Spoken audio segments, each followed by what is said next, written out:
اما بعد فاعوذ باللہ من الشیطان الرجیم بسم اللہ الرحمن الرحیم ولما جاءت رسلنا ابراہیم بالبشرى قالوا انا مہلکو اہل هذه القریہ ان اہلها كانوا ظالمین۔ صدق اللہ العظیم۔ رب اشرح لی صدری ویسر لی امری واحلل عقدۃ من لسانی یفقہوا قولی۔ اللہم الہمنا رشدنا واعذنا من شرور انفسنا۔ اللہم ارنا الحق حقا وارزقنا اتباعہ وارنا الباطل باطلا وارزقنا اجتنابہ۔ اللہم وفقنا لما تحب وترضى، آمین یا رب العالمین۔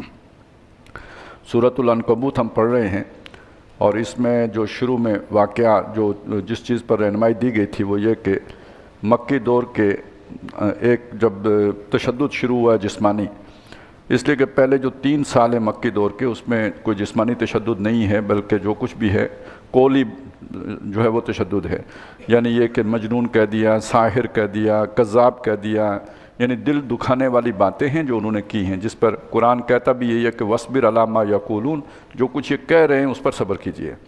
تو یہ کہنے سننے کی باتیں تھیں، لیکن 3 سال کے بعد جب انہوں نے دیکھا کہ وہ لوگ کہ جو ہمارے تابع ہیں، ہمارے غلام ہیں، یا جو بھی ہمارے نوکر پیشہ لوگ ہیں، وہ اٹھ کر ایمان لانا شروع ہو گئے، تو انہوں نے اب جسمانی تشدد کا آغاز کر دیا۔ اس موقع پہ پھر اللہ تعالیٰ نے جو رہنمائی دی وہ سورہ عنکبوت کے پہلے رکوع میں آئی ہے۔ اصولی رہنمائی تو وہاں پہ آ گئی ہے، کچھ عملی تدابیر ہیں جو اس سورہ مبارکہ کے آخری 3 رکوع میں بیان کی گئی ہیں، لیکن بنیادی بات کہ اس آزمائش کا مقصد کیا ہے یہ، اور اس کے نتیجے میں تمہارا رویہ کیا ہونا چاہیے، وہ آزمائش کس طرف سے آئے گی اور اس کا بدلہ کیا ہے، یہ وہ چیزیں ہیں کہ جو پہلے رکوع میں بیان کر دی گئیں۔ پھر تسلی دی گئی کہ اللہ کی جو مدد ہوتی ہے وہ ایک دم فوری نہیں آتی، پہلے اچھی طرح پکایا جاتا ہے، پھر اللہ کی مدد آتی ہے۔ اس کے لیے کچھ مثالیں دی گئی، جیسے حضرت نوح علیہ السلام کا ذکر آیا کہ 950 سال انہوں نے تبلیغ کی ہے۔ مختلف رسولوں کے ذکر کے ساتھ جو رات ہم پہنچے تھے حضرت لوط علیہ السلام کا ذکر ہوا تھا۔ اب ان کی قوم گویا حضرت لوط کو اللہ کی مدد پہنچی، ایک عرصے کے بعد پہنچی، اور اب وہ پہنچی کیسے اس کا ایک منظر کشی کی جا رہی ہے۔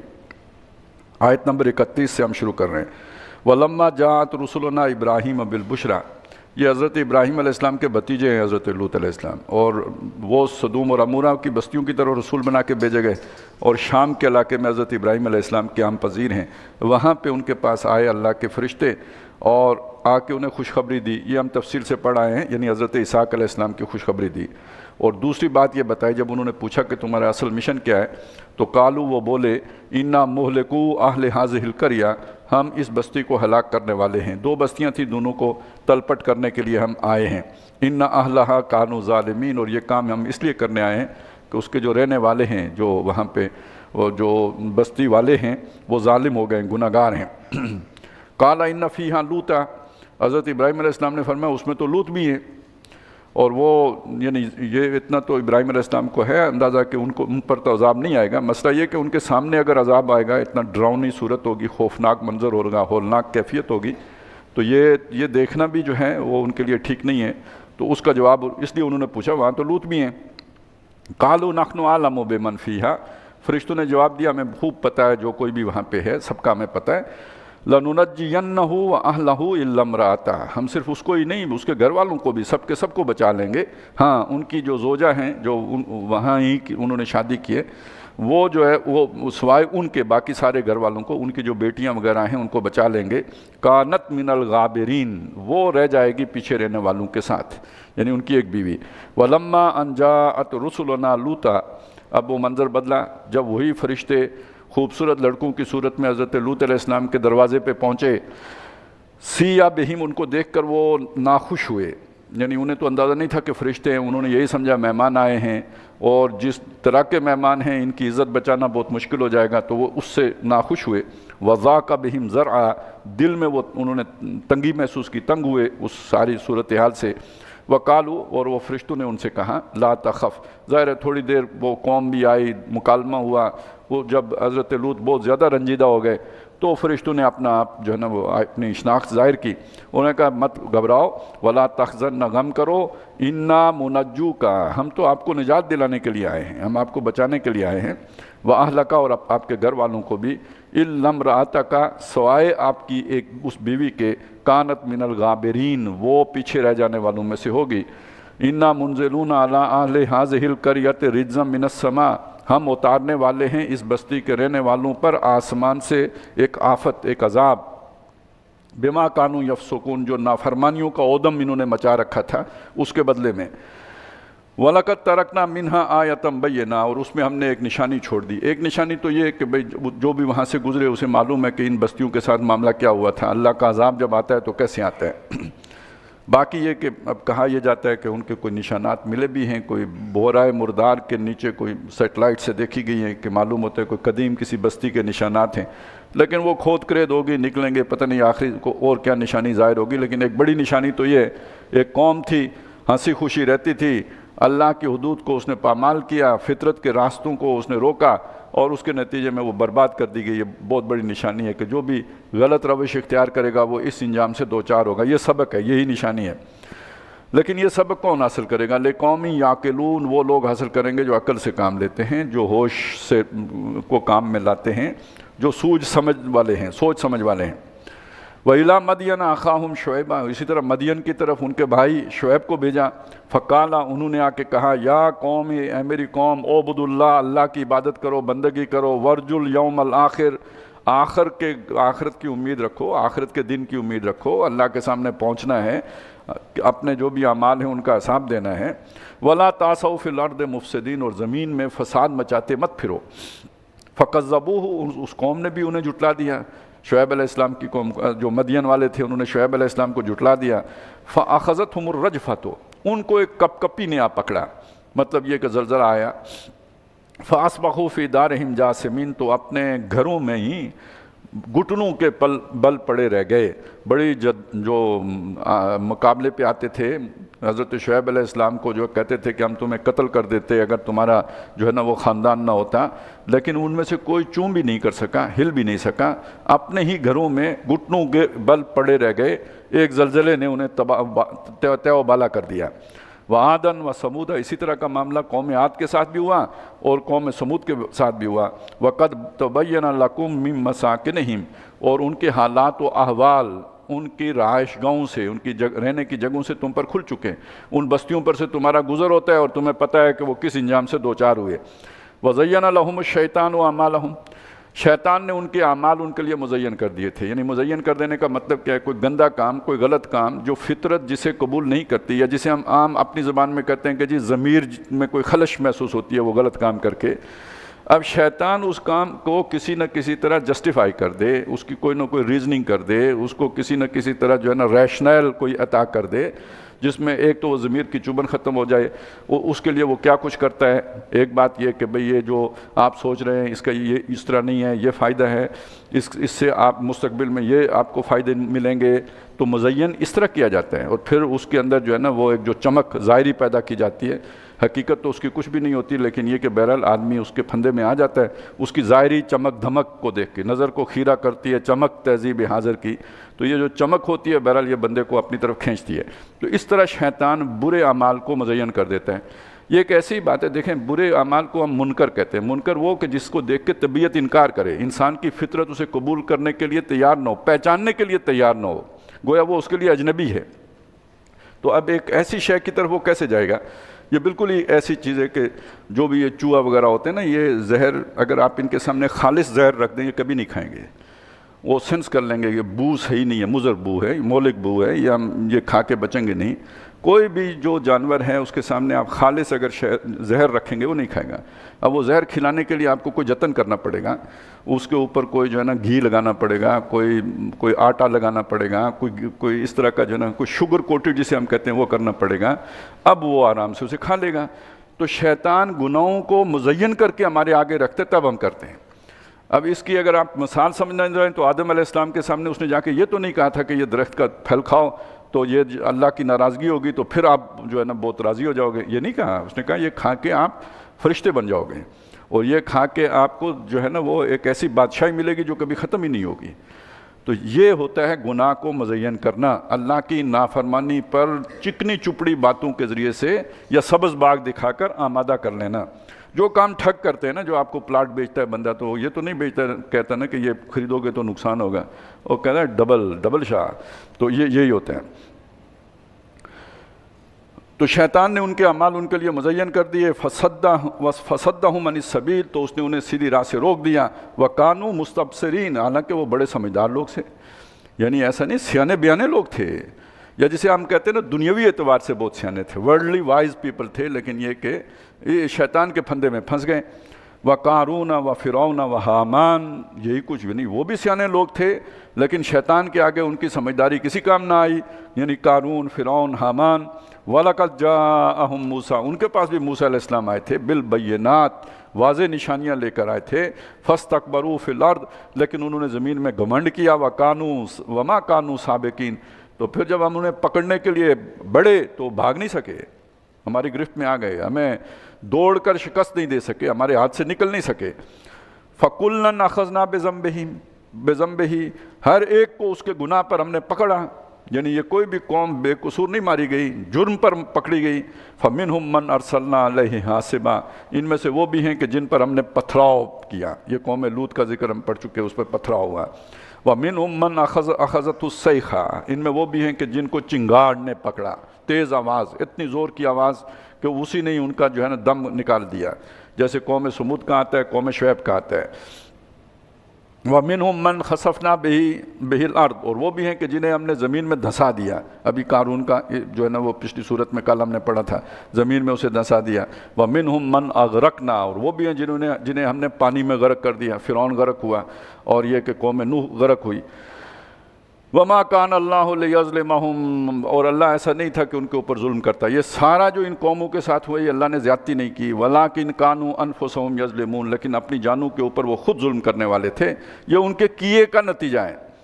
مَثَلُ الَّذِينَ اتَّخَذُوا مِن دُونِ اللَّهِ أَوْلِيَاءَ، یہ ساری مثالیں سامنے رکھو، آخر انہوں نے بھی تو کسی کو سہارے کے لیے پکڑا تھا نا، کسی سے امید تو انہوں نے بھی لگائی تھی مشکل وقت پہ کام آئے گا، انہوں نے بھی تو پہاڑوں کے اندر تراش کر کے گھر بنائے تھے کہ کوئی خطرہ ہوگا تو یہاں آ کے پناہ لیں گے۔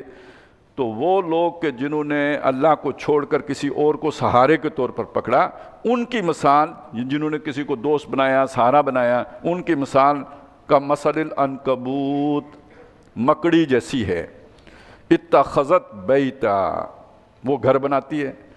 دیکھیں گھر تو پروٹیکشن کے لیے ہوتا ہے، کوئی بھی چیز، کوئی بھی جاندار جو گھر بناتا ہے، جیسے گھر بنانے کا شعور کیا ہے یا اس میں ہے مادہ، اس کی ارج ہے، گھر بناتا ہے، تو وہ اس کے پیچھے جو سوچ ہوتی ہے کیا ہوتی ہے؟ پروٹیکشن، حفاظت، وہاں امن سے رہنا، سکون، اسی لیے مسکن کہتے ہیں، جہاں جا کے کوئی سکون پکڑے، ہر شے گھر بناتی ہے۔ تو اس مکڑی بھی گھر بناتی ہے۔ وَإِنَّ أَوْهَنَ الْبُيُوتِ لَبَيْتُ الْعَنْكَبُوتِ، تمام گھروں میں سب سے کمزور گھر جو ہوتا ہے وہ مکڑی کا گھر ہوتا ہے۔ ایک ذرا سا جو ہے نا جھٹکا لگا اور گھر پورے کا پورا جو ہے نا وہ فارغ ہو گیا، پتہ ہی نہیں کدھر گیا، وہ جالا سا تو ہوتا ہے اور ذرا سی جو ہے نا آہٹ سے وہ جالا ختم ہو جاتا ہے۔ اللہ کا اب یہ تصور کس کے ساتھ جوڑا ہے؟ ایک ہے اللہ پر ایمان جو مضبوط کنڈا ہے، وہ جو وَمَن يَكْفُرْ بِالطَّاغُوتِ وَيُؤْمِن بِاللَّهِ فَقَدِ اسْتَمْسَكَ بِالْعُرْوَةِ الْوُثْقَىٰ، جس نے مضبوط کنڈا پکڑ لیا، آگے بھی آئے گا یہ مضبوط کنڈا۔ تو یہ یعنی جو اللہ پر ایمان لایا اس نے ایک مضبوط سہارا پکڑا، اور جس نے کفر کیا، شرک کا رستہ اختیار کیا، اس نے جو سہارا پکڑا، جیسے مکڑی نے اپنا جالا بنایا، ایک نہایت کمزور سہارا ہے جو اس نے پکڑا ہے۔ لو کانوا یعلمون، کاش کہ یہ جان سکیں، یہ سمجھ سکیں، یہ ان کو عقل میں آئے۔ ان اللہ یعلم ما یدعون من دونہ من شیء، بے شک اللہ جانتا ہے جس کسی چیز کو بھی یہ پکارتے ہیں اللہ کو چھوڑ کر، اس کی حقیقت کیا ہے۔ یہ ہم نے سورہ حج کے آخر میں پڑھا تھا نا، سارے کے سارا کا معاملہ کیا ہے؟ ضعف الطالب والمطلوب، یہ تو مکھی نہیں پیدا کر سکتے، اور مکھی اگر ان کے سامنے سے کوئی چیز اچک کے لے جائے تو یہ اسے واپس چھین نہیں سکتے، تو کیا پکارنے والا بھی کمزور ہے اور جس کو پکار رہے ہیں وہ بھی کمزور ہیں، تو ان کی اوقات سے اللہ واقف ہے، جو جس کسی شے کو بھی یہ پکارتے ہیں۔ وَهُوَ الْعَزِيزُ الْحَكِيمُ، جبکہ وہ خود زبردست ہے اور حکمت والا ہے۔ وَتِلْكَ الْأَمْثَالُ نَضْرِبُهَا لِلنَّاسِ، یہ وہ مثالیں ہیں جو ہم لوگوں کے لیے بیان کرتے ہیں۔ اگر سوچیں لوگ، غور کریں کہ اللہ کا سہارا کتنا مضبوط ہے، اور غیر اللہ کا سہارا کتنا کمزور ہے، تو انہیں عقل آ جائے گی۔ لوگوں کو سمجھانے کے لیے مثالیں بیان کرتے ہیں۔ وما یعقلھا، لیکن عقل سے کام نہیں لیتا، سوچتے نہیں، الا العالمون، مگر سمجھ والے۔ یہاں عالم کا مطلب یہ نہیں ہے جسے 14 علم آتے ہو، مطلب یہ ہے کہ جو سوچ سمجھ رکھے، جو ان چیزوں پر غور و فکر کرے، 14 علوم آئیں یا نہ آئیں، وہ عالم ہے، وہ سمجھ والا ہے۔ تو سمجھ والے لوگ ہی جو ہے عقل سے کام لیتے ہیں۔ خلق اللہ السماوات والارض بالحق، اللہ تعالیٰ نے آسمانوں اور زمین کو بنایا با مقصد، ٹھیک پورا بھی بنایا ہے، کوئی اس میں کمی نہیں چھوڑی ہے۔ جو شے جس مقصد کو لیے بنائی تھی اس میں پرفیکٹ ہے۔ اور دوسرا یہ کہ اس کو با مقصد بنایا ہے، بے مقصد کھیل نہیں ہے یہ۔ ان فی ذلک لآیۃ للمؤمنین، یہ ایمان والوں کے لیے یہ بھی ایک نشانی ہے۔ کیا نشانی ہے؟ تمہارا بھی تو کوئی مقصد حیات ہوگا نا، وہ کیا ہے؟ اپنا مقصد حیات ڈھونڈو۔ یہ تم صرف جو ہے نا وہ بطن و فرج کے تقاضے پورے کرنے کے لیے تو دنیا میں نہیں بھیجے گئے ہو، یہ تو تمہاری زندگی کو برقرار رکھنے کے لیے اللہ تعالیٰ نے تمہارے اندر جو ہے نا ایک جو ہے وہ ارج پیدا کر دی ہے۔ اصل تمہاری زندگی کا مقصد تو کوئی اور ہے، وہ ہم آگے جو بار بار آتے ہیں، اسی کی دعوت تو رسولوں نے آ کے دی ہے نا، اعبدوا اللہ، اللہ کی عبادت کرو۔ تو وما خلقت الجن والانس الا لیعبدون، اتل ما اوحی الیک من الکتاب واقم الصلاۃ۔ اب یہ جو ہے نا اس چیز کو سمجھیں، یہ سارے واقعات سنائے تھے، کس کو سنائے تھے؟ صحابہ کرام، ان صحابہ کرام کو کہ جن کو تشدد کا نشانہ بنایا گیا، ظلم کا نشانہ بنایا گیا، یا یہ کہ جن کے رشتہ داروں نے انہیں کسی نہ کسی طرح ستایا یا ٹارچر کیا، ان کے لیے اللہ تعالیٰ نے یہ مثالیں دی کہ مدد آتی ہے، لیکن کب آتی ہے اس کی یہ تمہارے سامنے تاریخ سے چند نمونے ہیں جو ہم نے پیش کر دیے۔ اب تم کرو کیا؟ ابھی جس سچویشن میں ہو، ایک تو یہ تو صبر کے لیے ہو گیا نا کہ صبر کرنا ہے، لیکن اس صبر کے لیے بھی ہم نے تمہیں کچھ جو ہے نا اور ٹونک بھی دیے ہیں، وہ تمہارے کام آئیں گے۔ اب آگے اصل میں جو یہ 3 رکوع رہ گئے ہیں، اس میں کوئی تو خطاب ہے جو اہل ایمان کو ہے، ان کو یہ سمجھایا گیا کہ یہ صبر کیسے ہوگا، اس کے لیے کیا کیا کرنا پڑے گا، اور دوسری طرف اسی میں خطاب مشرکین کے ساتھ بھی ہے، کیونکہ ستانے والے کون ہیں؟ مشرک لوگ ہیں، ظالم لوگ وہ ہیں، تو ذرا ان کو بھی ڈرایا دھمکایا بھی جا رہا ہے ساتھ ہی۔ جیسے پہلے رکوع میں آ گیا تھا، حسب الذین یعملون السیئات ان یسبقونا، کیا وہ لوگ کہ جو ہمارے ان بندوں کو ستا رہے ہیں، ظلم کر رہے ہیں، برے کام کر رہے ہیں، تو وہ یہ سمجھتے ہیں کہ ہماری پکڑ سے بچ جائیں گے؟ تو ان سے بھی خطاب ہے، انہیں ڈانٹا جا رہا ہے، مسلمانوں سے بھی خطاب ہے، اور ان کو یوں سمجھے کہ ہدایات دی جا رہی ہیں، رہنمائی دی جا رہی ہے، گائیڈ لائن دی جا رہی ہے کہ اس تشدد کے جواب میں تم نے کیا کرنا ہے، مڑ کے پل پڑنا ہے، جواب ریٹیلیٹ کرنا ہے، یا یہ کہ پیسو رہنا ہے۔ سب سے پہلی بات، اتلو ما اوحی الیک من الکتاب، اے نبی آپ تلاوت کیجئے جو وحی کیا گیا ہے آپ پر کتاب میں سے، آپ کی طرف جو حکم بھیجا گیا ہے، جو وحی کیا گیا ہے، اس میں ظاہر ہے یہ جو سارا ہم پڑھ کے آئے ہیں، یعنی یہ سارا سہارا بنے گا، یہ آپ کے دکھوں کا، غموں کا مداوا بنے گا، یہ آپ کے زخموں کی مرم بنے گی۔ تو پہلی بات تو یہ ہے کہ اللہ کی کتاب میں سے پڑھیں، اور اسی کے اندر آپ کے زخموں کا حل ہے، آپ کے غم کا علاج ہے۔ اور دوسری بات، واقم الصلاۃ، نماز قائم رکھو۔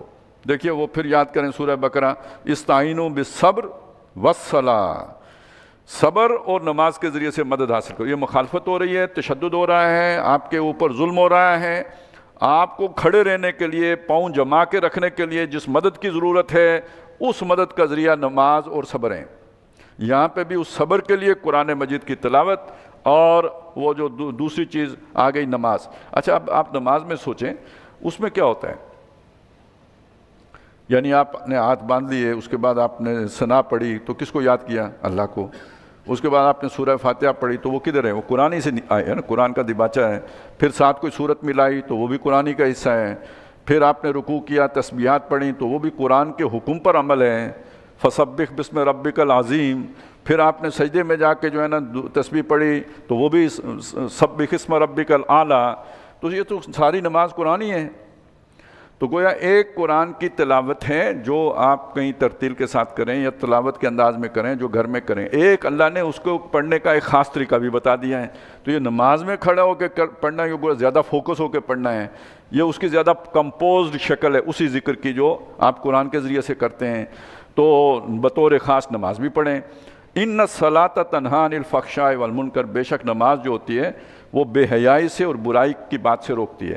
اچھا یہ دیکھیں استقامت کا ذریعہ ہو گئی، یعنی آپ عبادت پر کاربند رہیں تاکہ آپ گناہ نہ کریں، تو گناہوں سے روکنے کا ذریعہ نماز ہے۔ یہ بے حیائی سے یعنی ان برے خیالات سے بھی روکے گی اور آپ کو برے کاموں سے بھی روکے گی۔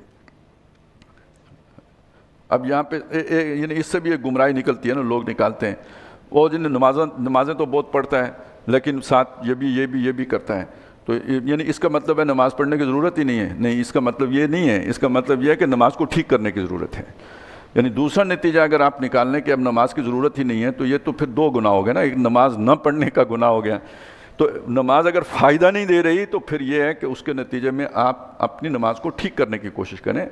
باقی یہ کہ یہ تو آپ کا خیال ہے نا، نماز فائدہ نہیں دے رہے، ہو سکتا ہے وہ نماز نہ پڑھتا تو اس سے زیادہ بڑی کرتوت کرتا. ابھی تو اس نے صرف جو ہے نا پتھر مارا ہے، ہو سکتا ہے وہ ڈنڈا مارتا. ابھی اس نے صرف مکہ مارا ہے، ہو سکتا ہے سر پھاڑتا. تو کچھ نہ کچھ تو اس کی جتنی بیچاری کمزور لاغر سی نماز ہے اتنا ہی اس نے اس کو روکا بھی ہے. تو یہ نہیں کہ نہیں روکتی، روک اس کو بھی رہی ہوتی ہے. اس کے اندر کتنا شر ہے، وہ کتنا شریر ہے، اس کا پوٹینشیل کیا ہے شرارت کا. تو نماز نے اسے اگر منیمائز کیا ہے تو نماز اپنی جگہ پہ تو فائدہ دے رہی ہے اسے. ہاں، ہمارے پیمانے کے اعتبار سے وہ نہیں دے رہی، کیونکہ وہ پیدا ہی اگر نیگیٹیوٹی پہ ہوا ہے تو اس نے کرنے تو الٹے کام ہی ہیں. لیکن ان الٹے کاموں میں اگر کمی بھی آ رہی ہو تو نماز اسے فائدہ تو پہنچا ہی رہی ہے، کسی نہ کسی درجے میں پہنچا رہی ہے. باقی یہ کہ کوشش کرنی چاہیے کہ نماز کو اتنا بہتر کیا جائے کہ وہ بالکل آدمی کو بالکل سیدھا کر دے، ٹھیک کر دے، اس سے برائیاں جھاڑ دے، دور کر دے. وَلَا ذِكْرُ اللَّهِ اکبر، اور اللہ کا جو ذکر ہے وہ بڑش ہے، بہت بڑا ہے. اور یہ ذرا اللہ کے ذکر کی صورت ہے. اصل میں تلاوت قرآن بھی اللہ کے ذکر کی صورت ہے. قرآن کیا ہے؟ اللہ ہی کو یاد کرا رہا ہے نا. جگہ ایک سطر میں اللہ کی یاد ہے. اس میں تو شعوری طور پر بھی اللہ کی یاد آ رہی ہوتی ہے، اور بغیر سوچے سمجھے بھی اللہ یاد آ رہا ہوتا ہے. کیونکہ یہاں فاعل کون ہے، یہاں پہ جو ہے نا وہ خالق کون ہے، مالک کون ہے، جگہ جگہ بتایا جا رہا ہوتا ہے کہ اللہ تعالیٰ ہے. تو اس کا تو اتنا بڑا امپیکٹ ہوتا ہے انسان کے شعور کے اوپر کہ جس کا کوئی آپ اندازہ نہیں لگا سکتے. اور نماز تو ہے ہی یاد کا ذریعہ. اقم الصلاۃ لذکری، وہ شروع سے لے کے آخر تک گویا ذکر ہی کا ذریعہ ہے. تو یہ جو اللہ کا ذکر ہے یہ بہت بڑی چیز ہے، یعنی سہارا بن جاتا ہے. جب آپ نے اللہ کے لیے مار کھائی ہے اور آپ کا دل اللہ کی طرف متوجہ ہے تو وہ مار آپ کے لیے جو ہے نا ایک یعنی اللہ کے سامنے کھڑے ہونے میں سکون کا ذریعہ بن جاتی ہے. ایک وہ شخص ہے جو صرف وضو کر کے اللہ کے سامنے کھڑا ہوا ہے، اور ایک کا خون بہہ رہا ہے اور اللہ کے سامنے کھڑا ہے. اللہ یہ خون تیرے لیے بہہ رہا ہے. اللہ تعالیٰ یہ جو باتیں میں سن کے آ رہا ہوں کڑوی کسیلی، تیرے لیے سن کے آ رہا ہوں. اب اس کا کھڑا ہونا اور ایک آدمی جو اپنے کمفرٹ زون سے اٹھ کے ٹھنڈے کمرے میں اللہ کے سامنے کھڑا ہوا ہے، کیا دونوں برابر ہوں گے؟ تو یہ جو اللہ کا ذکر ہے یہ تو بہت بڑی شے ہے. واللہ یعلم ما تصنعون، اور جو کچھ تم کرتے رہتے ہو اور اس سے اللہ تعالیٰ واقف ہے. کچھ اللہ سے چھپا ہوا نہیں، یعنی جو تم پہ بیتی اس سے بھی واقف ہے، جو تم کرتے ہو اس سے بھی واقف ہے. یہ نہیں کہ تمہیں اللہ کو بتانا پڑے گا کہ بھئی اتنے انچ زخم ہوا ہے، اس کا یہ جو ہے نا وہ ڈیپتھ ہے، یہ اس کا بتانے کی کوئی ضرورت، اللہ کو سب معلوم ہے. وَلَا تُجَادِلُوا أَهْلَ الْكِتَابِ، اور اہل کتاب کے ساتھ مجادلہ نہ کرو، بحث مباحثہ نہ کرو، إِلَّا بِالَّتِي هِيَ أَحْسَنُ، مگر اس طور پر جو بہت بہتر ہو. یعنی ان کو جو ہے ٹٹ فار ٹیٹ کے انداز میں جو ہے نہ رکھو، بلکہ یہ کہ اگر ان کی طرف سے کوئی غلط بات ہو بھی جائے، جسے کہتے ہیں نا تلخ بات، تو اس میں بھی آپ صبر کا معاملہ کرو. إِلَّا الَّذِينَ ظَلَمُوا مِنْهُمْ، سوائے ان میں سے جو ظالم ہیں. مطلب یہ ہے کہ ان سے مجادلہ کر، ایک مطلب تو یہ ہوگا کہ ان سے مجادلہ کر سکتے ہو، ویسے مجادلہ کرنے کی ضرورت نہیں ہے، لیکن جو بالکل ہی دوسری انتہا پہ چلے جائیں ان سے مجادلہ کر سکتے ہو. اور ایک اور مطلب بھی ہو سکتا ہے کہ یہ ویسے تو یہ ہے کہ کسی کے ان کے ساتھ جو ہے نا باللتی ہی احسن، اچھے جو مجادلہ کرو اچھے طریقے سے کرو، لیکن جو ظالم ہے ذرا ان کو سنا بھی سکتے ہو ایک حساب کتاب کے سے. وَقُولُوا آمَنَّا بِالَّذِي، اور کہو کہ ہم ایمان لائے اس پر انزل الینا، جو ہم پر نازل کیا گیا، وانزل الیکم، اور اس پر بھی جو تمہاری طرف نازل کیا گیا. یعنی ذرا جو ہمارے درمیان کامن فیکٹر ہے، مشترکہ نقطہ ہے، اس کو ایمفیسائز کرو. وَإِلَٰهُنَا وَإِلَٰهُكُمْ واحد، اور ہمارا الہ اور تمہارا الہ ایک ہی ہے. وَنَحْنُ، یعنی یہ مشرکین انہوں نے تو 360 الہ رکھے ہوئے ہیں، تمہارا ہمارا تو ایک ہی ہے. وَنَحْنُ لَهُ مُسْلِمُونَ، اور ہم اسی کے فرمانبردار ہیں. وَكَذَلِكَ أَنزَلْنَا إِلَيْكَ الْكِتَابَ، وہ باقی جو ہم پڑھ آئے ہیں نا، وہ اہل کتاب کے ساتھ جو بھی وہ تلخیاں ہوئی ہیں وہ تو مدینے پہنچنے کے بعد کی ہیں. یہ تو ابھی ابتدائی 4-5 سال کی بات ہے، مکی دور کا ہے یہ سارا. وَكَذَلِكَ أَنزَلْنَا إِلَيْكَ الْكِتَابَ، اور اسی طرح ہم نے آپ پر کتاب اتاری ہے. فَالَّذِينَ آتَيْنَاهُمُ الْكِتَابَ يُؤْمِنُونَ بِهِ، جن کو ہم نے کتاب دے رکھی ہے پہلے سے وہ اس پر ایمان بھی لاتے ہیں. ان میں سے جو سچے لوگ ہیں، کھرے لوگ ہیں، وہ منصف مزاج لوگ ہیں، وہ ایمان لاتے ہیں اس پر بھی۔ وَمِنْ هَٰؤُلَاءِ مَن يُؤْمِنُ بِهِ، اور یہ جو مشرکین ہیں مکے والے وہ بھی اس پر ایمان لاتے ہیں۔ آخر یہ سارے ابو بکر عمر یہ کون ہیں؟ انہی میں سے ہیں، یہ ایمان لے آئے اس پر۔ وَمَا يَجْحَدُ بِآيَاتِنَا إِلَّا الْكَافِرُونَ، اور ہماری آیات کا انکار صرف ناشکرے لوگ۔ یہاں کافر کا کیا مطلب کریں گے آپ؟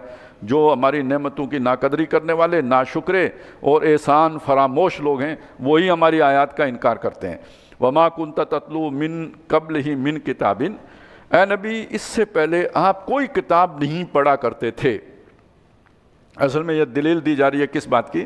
کہ یہ قرآن اللہ کی طرف سے نازل ہوا ہے، آپ تو پڑھ بھی نہیں سکتے تھے۔ وَمَا كُنْتَ تَتْلُو مِن قَبْلِهِ مِن كِتَابٍ وَلَا تَخُطُّهُ بِيَمِينِكَ، اور نہ ہی اپنے دانے ہاتھ سے آپ لکھا کرتے تھے۔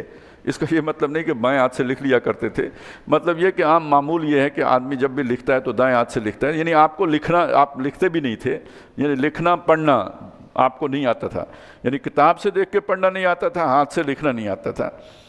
اذن اگر ایسا ہوتا، یعنی آپ لکھ پڑھ سکتے ہوتے جیسے دوسرے لوگ لکھ پڑھ سکتے ہیں، لرتاب المبطلون، تو پھر کسی بھی درجے میں یہ باطل لوگ شک کرنے میں حقدار، یعنی وہ بات بنتی ان کی کہ ہو سکتا ہے انہوں نے خود لکھ لیا ہو۔ یہ تو اتنا اضافی دلیل ہے کہ آپ وہ شخصیتیں ہیں جو لکھنا ہی نہیں جانتے، آپ وہ شخصیتیں ہیں جو پڑھنا ہی نہیں جانتے، اور جو کتاب آپ سے جو ہے وہ بیان کر رہے ہیں اس کا مقابلہ بڑے بڑے لکھے پڑھے نہیں کر سکتے۔ تو یہ تو ایک اضافی دلیل ہو گئی آپ کی رسالت کی اور نبوت کی۔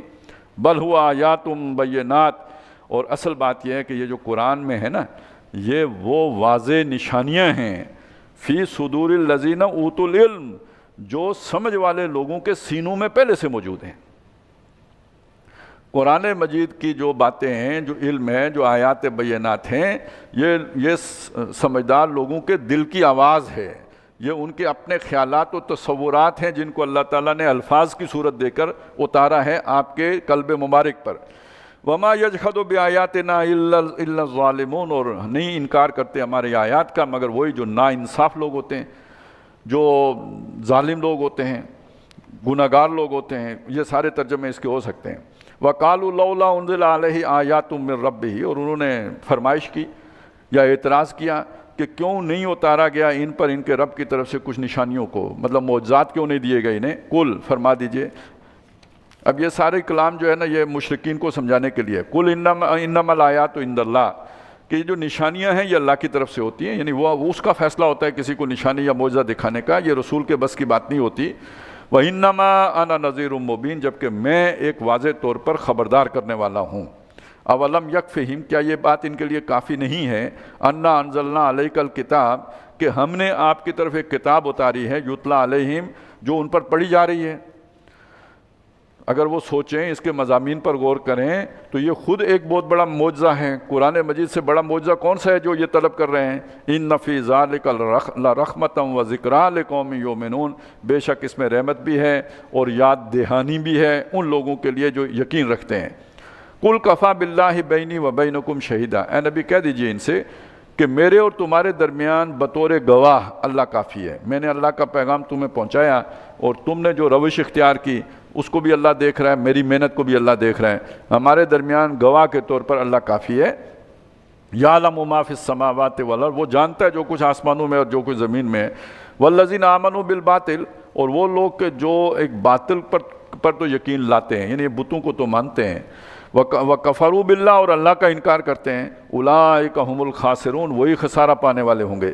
ویستعجلونک بالعذاب، اے نبی یہ آپ سے جلدی عذاب مانگتے ہیں، یہ کہتے ہیں کہ لے آؤ عذاب اگر آپ سچے ہو تو، کہاں رک گیا ہے وہ عذاب جس کا آپ ہمیں ڈراوا دیتے ہو۔ ولولا اجل مسمى، اور اگر ایک وعدہ مقرر نہ ہوتا، ایک اجل پہلے سے طے نہ ہوتی، وہ دن مقرر نہ ہوتا جس دن ان پر عذاب آنا ہے، لجاءہم العذاب، تو ان پر عذاب آ چکا ہوتا۔ وَلَيَأْتِيَنَّهُمْ بَغْتَةً، وہ آئے گا ان پر مگر اچانک آئے گا، وَهُمْ لَا يَشْعُرُونَ، انہیں پتہ بھی نہیں چلے گا کہ کب آ کے پڑ گیا ان کے اوپر۔ ظاہر ہے غزوہ بدر میں وہ تو کس شان سے گئے تھے، لیکن یہ کہ وہ نتیجہ جو ہے نا وہ کس صورت میں نکلا۔